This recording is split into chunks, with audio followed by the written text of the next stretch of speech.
Halo teman-teman, gimana nih kabarnya? Aku harap kalian baik-baik aja ya. Jadi kami tuh mau presentasi nih tentang apa sih pasar oligopsoni. Sebelumnya teman-teman pasti belum tahu kan apa itu pasar oligopsoni. Jadi kita belajar bersama ya tentang apa itu pasar oligopsoni. Mari kita simak.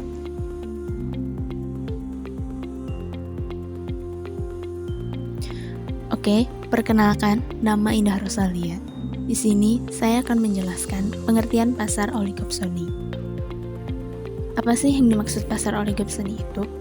Pasar oligopsoni adalah pasar yang menjual komoditas tertentu yang biasanya dikuasai oleh dua atau lebih pembeli. Yang umumnya mereka adalah produsen atau distributor dalam hal penerimaan pasokan atau berperan sebagai pembeli tunggal barang atau jasa. Jadi, maksudnya, pasar oligopsoni adalah suatu pasar yang menjual komoditas tertentu dan hanya memiliki sedikit pembeli. Saya Muhammad Difabilah. Ciri-ciri pasar oligopsoni. Yang pertama, terdapat beberapa pembeli yang menguasai pasar. Yang kedua, pembeli adalah distributor. Yang ketiga, produk yang dijual bahan mentah. Saya Elisa Tina Putri.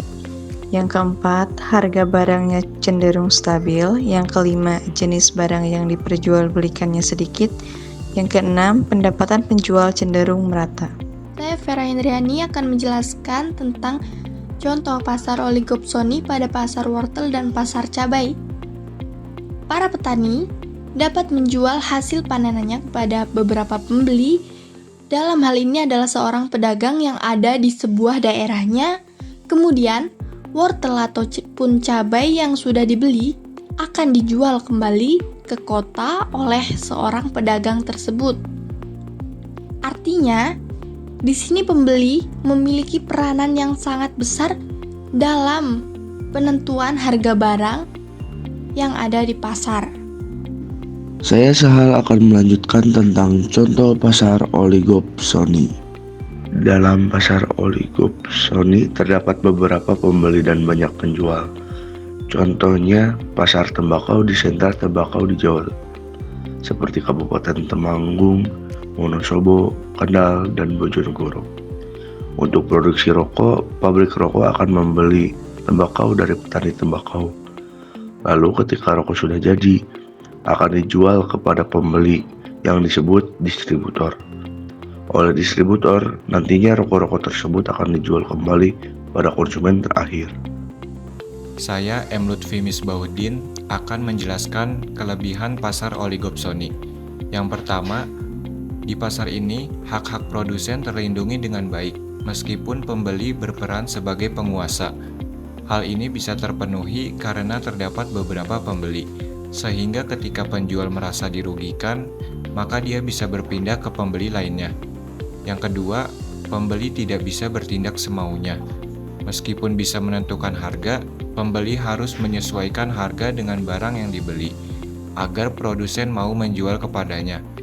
Dan yang ketiga, meski pasar ini masih belum terorganisir dengan baik, tapi umumnya pasar ini mengedepankan atau memprioritaskan keadilan, menghindari kecurangan, dan tidak menyalahgunakan kebebasan. Saya Tali Saputra akan menjelaskan kekurangan pasar oligopsoni. Yang pertama, kualitas produk pasar kurang terjaga karena produsen kurang memperhatikan kualitas. Di dalam pasar ini terdapat beberapa pembeli pasar dan mudah menjual produk sehingga kualitas kurang terjaga. Yang kedua, rentan terjadi manipulasi, di mana beberapa pembeli melakukan kerjasama memanipulasi keadaan yang dapat merugikan produsen. Biasanya memanipulasi ini terjadi karena pembeli ingin mendapatkan harga yang lebih murah. Yang ketiga, kurangnya kreativitas. Produsen hanya fokus pada produk tanpa merasa perlu melakukan inovasi dan kreativitas terhadap produk dan bisnis mereka. Hai, Faris di sini. Aku akan sedikit menjelaskan tentang kurva pasar oligopsoni. Nah, teman-teman, pada pasar oligopsoni, kurva penawaran adalah kurva penawaran pasar itu sendiri, yang biasanya itu disebut sebagai biaya faktor rata-rata atau BFR. Nah, fungsi BFR ini adalah untuk menggambarkan biaya rata-rata untuk menampung jumlah barang tertentu. Kemudian, jika ada BFR, maka nih teman-teman harus ada BFM.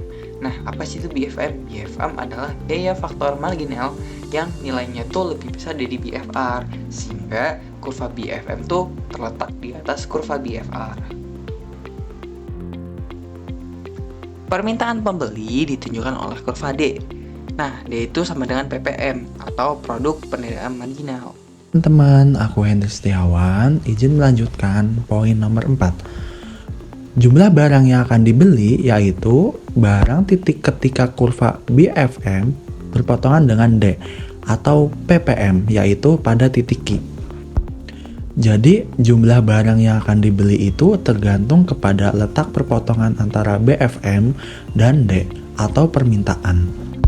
Selanjutnya nomor 5. Harga yang dibayar oleh pembeli adalah ketika garis putus-putus yang sejajar dengan Q mengenai kurva penawaran produsen. Nah, ketika garis putus-putus yang sejajar dengan Q mengenai kurva penawaran produsen atau BFR, ketika garis putus-putus ditarik ke atas kemudian mengenai BFR, disitulah titik harga atau tingkat harga yang harus dibayar oleh pembeli. Selanjutnya nomor 6.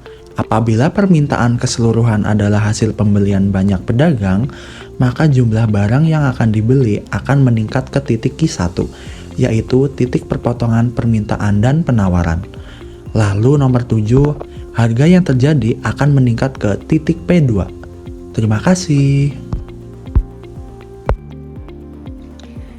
Saya Rika Hidayatunisa akan menjelaskan penentuan harga pada pasar oligopsoni.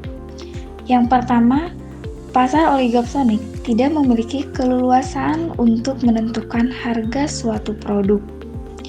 Karena pada dasarnya, pasar oligopsoni ini salah satu jenis pasar persaingan yang tidak sempurna. Hal ini terlihat di mana pasar persaingan yang tidak sempurna, peran pembeli dan penjual sudah hilang, sehingga kondisi ini mengakibatkan mereka tidak lagi memiliki keleluasaan untuk menentukan atau menetapkan harga suatu produk seperti biasanya. Saya Nahda Nurul Jauja. Selanjutnya, pembeli menguasai pasar sebagai penerima pasokan atau menjadi pembeli tunggal.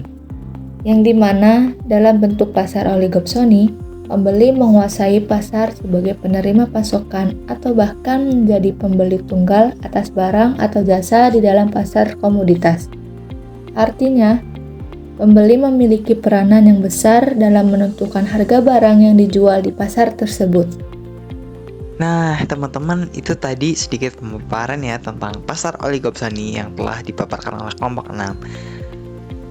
Harapan kami dengan adanya video pembelajaran ini dapat membantu teman-teman untuk mengenal lebih dalam apa sih itu pasar oligopsoni, kurva oligopsoni, kekurangan dan kelebihannya.